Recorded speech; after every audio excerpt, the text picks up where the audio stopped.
I was almost aborted.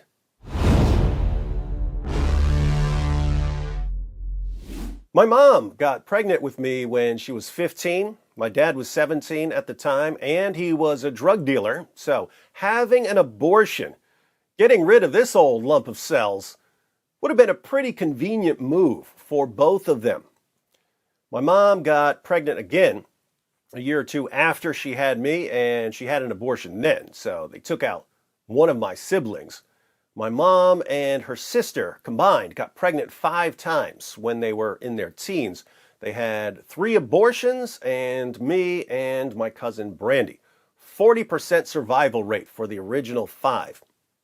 My mom had another abortion when I was a teenager, another sibling gone, and then she had my 2 brothers. I'm glad my mom didn't abort me because I had some pretty dope stuff to do, as you're about to see in this very video. Now, the abortion debate usually centers around issues like when human personhood begins and what rights a woman has over what goes on in her own body. But as with most moral debates, I think about this in terms of imaging God and degrading the image of God. Let's read a quick passage from the opening chapter of the Bible, Genesis 1, verses 26 through 28. Then God said, "Let us make man in our image, after our likeness, and let them have dominion over the fish of the sea, and over the birds of the heavens, and over the livestock, and over all the earth, and over every creeping thing that creeps on the earth." So God created man in his own image. In the image of God he created him. Male and female he created them. And God blessed them.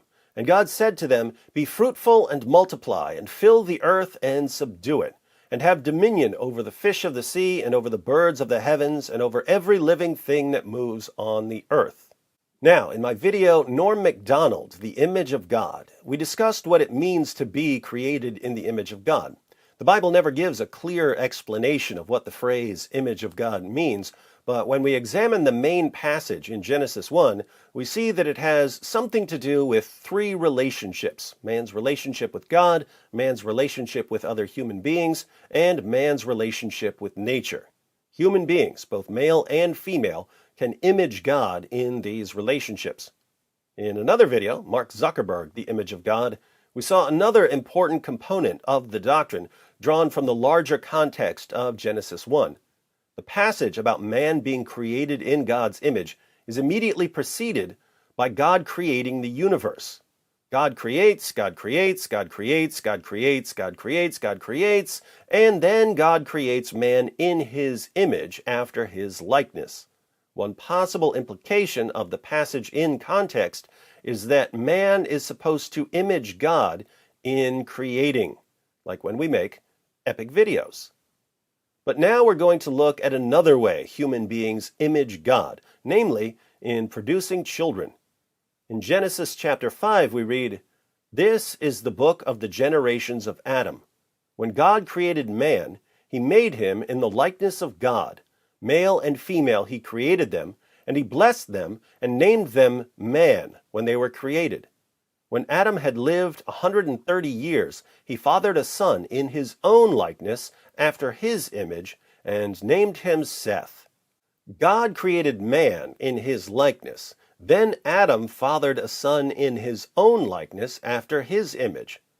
I've seen a lot of people claim that when the Bible says Adam fathered a son in his own likeness, it means that Adam's offspring were no longer the image of God because of sin and the fall. So Adam and Eve were created in the image of God, but they sinned, so their children were no longer the image of God. But we can't agree with an interpretation that contradicts what other passages about the image of God say, and Genesis 9:6 and James 3:9 say that people long after sin and the fall are still created in the image and likeness of God. At most, you could say that since Adam fathers a son in his own likeness, he fathers a son who no longer images God properly, even though he's still the image of God. You could also say that since Adam's descendants are the image of God and the image of Adam, we're constantly confronted with a choice. The choice of whether to image God in our relationships with others or to image Adam in those relationships. When we image God, we somehow reflect the eternal nature of God. When we image Adam, we reflect a kind of selfishness that seeks to replace God with something else. But let's think about how human beings image God in producing children. In Genesis 1:26, God says, "Let us make man in our image, after our likeness." Let us make man in our image, after our likeness. When you first read this, you might think that God is talking to the angels or something, but man isn't created in the image of angels. This is the triune God. Man is created in the image of the triune God. Based on this verse, some have claimed that God is telling us that each human being is a kind of trinity composed of body, soul, and spirit. But there's nothing in this passage about body, soul, and spirit. There is, however, a unity and a diversity in this passage that has to do with human beings. Where's the unity? God creates man. Where's the diversity? Male and female. Watch what happens when we go back to Genesis 5. A son is generated within Eve's body. Eve, with some help from Adam, generates a son. Remember, Eve is the image and likeness of God. Eve, who is the image of God, generates a son, who is the image of God, and thus Eve and her son image the eternal generation of God the Son within the nature of the Trinity. Keep in mind, a human being generating another human being is very, very different from eternal generation. All of the ways we image God are finite, temporal reflections of the infinite, eternal God. But Eve generating a son does image the eternal generation of the divine Son. Look more closely at this passage, and you'll see something else. Male and female were both named man. The Hebrew word for man here is Adam. So, Adam is a generic name for humanity, similar to our word mankind. In fact, many translations translate man here as mankind. But there's also a specific person who's named Adam. The word Adam can refer to humanity in general, but it can also refer to a specific man. So, Adam is Adam. Adam, the person, is Adam, the kind of thing human beings are.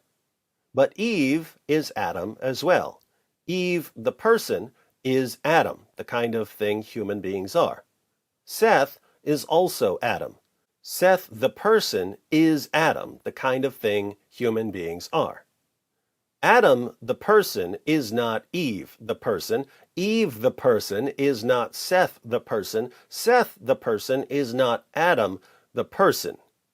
But Adam is Adam, Eve is Adam, and Seth is Adam. Look familiar? It should. It looks very similar to a conceptual diagram of the Trinity. To be clear, once again, the triune God is very, very different from human beings and from human relationships. The triune God and the relationships within the triune God are infinite and eternal. Human beings are finite, temporal images of the infinite, eternal divine nature. Persons of the Trinity share the same divine essence. Human persons function as separate beings. But a man and a woman producing a child, a man who's Adam, and a woman who's Adam, producing a child who's Adam, a man who's the image of God, and a woman who's the image of God, producing a child who's the image of God, does reflect something about the eternal nature of God. So, human beings are created in the image of God, and we image God in a lot of different ways. We image God in our ever-increasing dominion over the natural world. We image God in our relationships with other people. We image God in our love for the persons of the Trinity. We image God when we create things. We also image God when we produce children. When a woman, who's the image of God, becomes pregnant, another image of God is actualized within her. Before, there was only the potential to produce another image of God, the potential to image God by producing the image of God. But at conception, the image of God is actualized, meaning that unless something stops it, the offspring generated within her will continue to develop the capacities to image God. In generating an offspring, the woman images God by producing someone who is the image of God. In generating an offspring, the woman and her child image the eternal generation of the Son. In sharing the same human nature with the man and their offspring while remaining distinct persons, the woman and the man and their offspring image the triune nature of their Creator, in whose image they were created. But the man and the woman also image our original parents. And so when the woman becomes pregnant, when the image of God is actualized within her, either the woman alone or the man and the woman together have a choice. The choice to either reflect the eternal divine nature or